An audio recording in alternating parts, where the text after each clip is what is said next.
You got a problem to fix and you want to get it done. Call Robert Gibb & Sons. Hey, my friends at Robert Gibb & Sons can do magic with your sump pump. Did you know that you can add a battery backup and a Wi-Fi notifications to your sump pump? Well, stay ahead of the weather game and know what's going on in your house. Call Robert Gibb & Sons for details on just how. You want to get it done. Call Robert Gibb & Sons.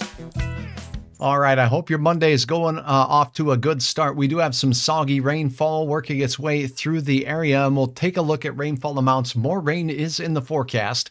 As we go over the forecast details, as is always the case on Hutch's Weather, I sure appreciate your feedback. Maybe you have a measurement or whatnot that you can pass along. You can do that here, but new places to do that. And I just really want to take a moment to invite you to check out Hutch's page on all platforms across the area. So here is a little bit of information on that. You can find Hutch on Facebook, and that's where many of you have been following me throughout this time, but not everybody uses Facebook, and I run into people a lot who say, oh, I didn't know you were still doing weather. Well, brand new smack dab website. It's just been launched, hutchesweather.com. You can get the latest right there as well, and a YouTube channel with updates on local and more oftentimes national weather content will be found there as well. Now, when you go to Hutch's Facebook page, for instance, one thing that can really help me out is if you do this on that page, consider running over and checking out the page. It looks like this. When you go to Hutch's Weather, Hutch Johnson, Chief Meteorologist, if you search that, you'll find me there. Now, behind me right here, there's a follow button.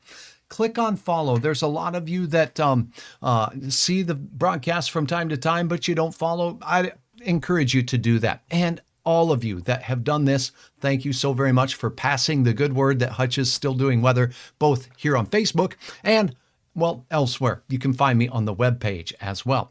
So, and speaking of the webpage, one of the real cool things about Hutch's Weather at hutchesweather.com is the fact that up at the top here, we've set this up so that you can get emails from Hutch when the going gets tough. Hutch will be there. And sometimes I will send out a notification letting you know that I have live ongoing severe weather updates continually here on Hutch's Weather. So you can do that. Find hutchesweather.com.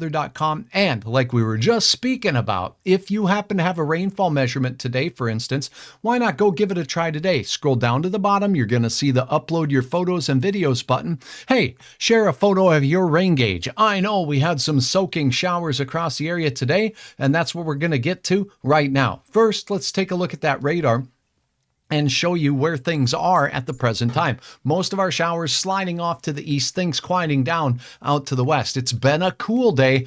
Our high temperature in Fargo will likely happen as we close out the day. These showers are exiting. The sun has been shining and the warmest temperatures are up in Roseau County where it's 70 degrees there. Baudette, Lake of the Woods, also 70s. The rest of us stapled in the 60s for the day. Low 60s in Bemidji right now with scattered showers working their way slowly into Grand Rapids and central Minnesota. There's nothing severe here, folks, but it's been a soggy day.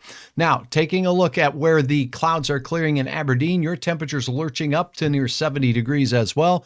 But let's take a look at the storm total precipitation estimates by Doppler radar. Our last update, I shared with you some rainfall measurements from across the region. But last night, there were some severe and strong thunderstorms. I shouldn't say severe. There were just thunder showers that were locally heavy. And where you see this blue and yellow line here, along the state border and point south, 1 to up to 2 inches of rain fell. Now, the radar estimates here in our neck of the woods, not quite as high. We do see some enhanced rainfall amounts over 1 inch in southern Barnes County. Did you get this much? Let me check your comments right here and see what you're saying. Oh, thank you so very, very much. As we take a look down to the south, we have some heavier rainfall, again, confirming what we saw there down near the South Dakota border. All right, we have some great rainfall that's making its way through. It was a nice slow shower here in the FM area and generally under a half of an inch for many across the Fargo-Moorhead area, but we did see some of you with measurements over 1/2 of an inch of rain. So that's what's going on with the rainfall reports, estimates on the Doppler radar. Let's take a look at what we have going on with regards to Our forecast. Now, we have a break in the activity tonight, but I do think there'll be a chance for some of us to get some areas of patchy fog. Here you go as we check in with the forecast model, and this one is updated each and every hour as we go through the overnight tonight. Our showers that we have now will continue to slip off to the east. Now, as we rock through the late night hours, those will press through Minneapolis, head into northern parts of Iowa, and then they're out of here. High pressure builds in behind that system, and that high pressure is going to clear things out as we go through the overnight. This is at 1 in the morning, and as we go through the overnight towards morning, high pressure stays in control. That means calm winds. Now, in areas that got heavy rain, I do anticipate a chance for some fog in the forecast. And here's how your Tuesday looks. Watch for future radar to show some green on there, and it simply does not. It looks like a dry day for most of our areas. We go through our Tuesday as high pressure kind of keeps things quiet in our neck of the woods. Now, let's take a look at the best chance for some reduced visibilities first thing in the morning as we go through your forecast period. Here we go. Daybreak. Do you see all these areas here in the valley where we got rain? This is going to be reduced visibility, and that potential for fog across the area could be here as we start your Tuesday morning. So keep that in mind. Temperatures, we should see some improvement there. And all in all, things are looking pretty good. But as we head into the day on Wednesday, there'll be an increased chance at seeing a few showers making their way through. Here is a look at the details on that as we look at the future radar. The green here shows us the rain we have today. That will be exiting. Now, high pressure stays in control on Tuesday with showers and thunder showers into Wednesday morning, developing in eastern Montana and pushing our way. So Wednesday will return a chance for some rain showers. They arrive in the Red River Valley as we head into the midday time frame. So late morning to midday, showers, maybe a few rumbles of thunder will be pushing their way through the area. And then pushing into central Minnesota by the time we get to the nighttime hours on your Wednesday night and into Thursday morning. Behind it, we're going to stay kind of brisk, cool, passing showers, gusty north winds, and that's how I expect our mid to late week to get going as we go through. So I'll have details on the rainfall expected in the area. Thank you so very much. Now let's take a look at this. Now your forecast, starting with what we have going on for temperatures. Ooh, check it out. We've got some cool and refreshing air working its way in. Temperatures will sneak down into the 50s as opposed to 60s and 70s the last several days. Paula says, I'm cool with that. Thank you. Good afternoon, Paula. Hey, loving the cool weather, says Jack. I appreciate that as well. We'll have an easterly or northeasterly flow. So temperatures will be cool, and there's that fog chance in your forecast. Remember, if you're driving real early in the morning, those low-lying areas in calm places, you could run into some dense fog. So the low beam headlights and keeping those headlights on would be good.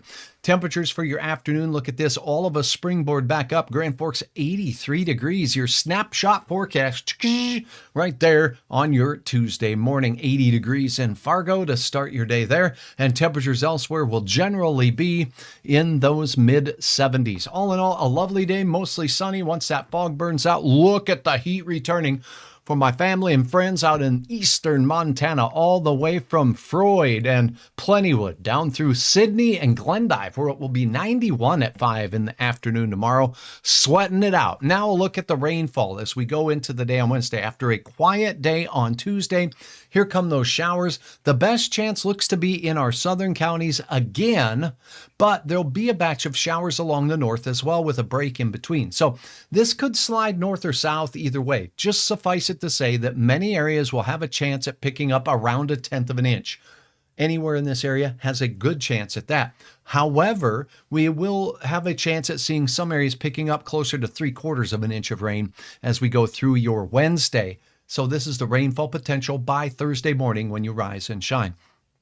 Once again, a patchy area of dense fog not out of the question to begin your Thursday. So here we go. This is what you need to know. Tuesday, it looks like are going to be a sunny and delightful day. Wednesday, or hump day, looks like we'll see temperatures that will drop back off. There will be passing showers. The best we can do with timing right now looks to be around late morning in our western counties, midday in the valley, and into the evening off to the east. cold and brisk conditions do continue on Thursday with those north winds that will be kind of blustery. The best chance of showers on Thursday looks up north. So if you're wanting to get those harvesting activities in, it looks like we're going to have a few hitches in the proverbial giddy up as we go through the midweek. Friday, sunny weather returns. Mostly awesome, mostly fun for your Saturday. And then heading into the weekend, it looks like we'll see a capper with temperatures returning to near 80 degrees as we go into Sunday and Monday. We can't rule out a thunderstorm as we go through your Sunday forecast, but all in all, things are looking pretty swell over the next several days. Hutch's bottom line says those midweek showers could bring a few tenths of an inch of rain. In Fargo, I think we stand a good chance at another half inch, greening things up, but slowing down the harvest for many of you folks wanting to get the grain off. It looks like we could have more wet weather to contend with. It continues to be a cooler work week for the most part, but then a weekend of delight is in the forecast. All right, thanks so much, Paula. I sure appreciate all of you taking the time to watch. That is an update, and again, you can find me on these channels, and I sure hope to see you for the evening update right here on Hutch's Weather. Bring your questions. Cheryl says it's been raining all day in Park Rapids, Hubbard County, seeing a soaker. Remember, you can upload your photos at hutchesweather.com of your rain gauge. Show me what's in it. We'll check back in a little bit later today. Have a wonderful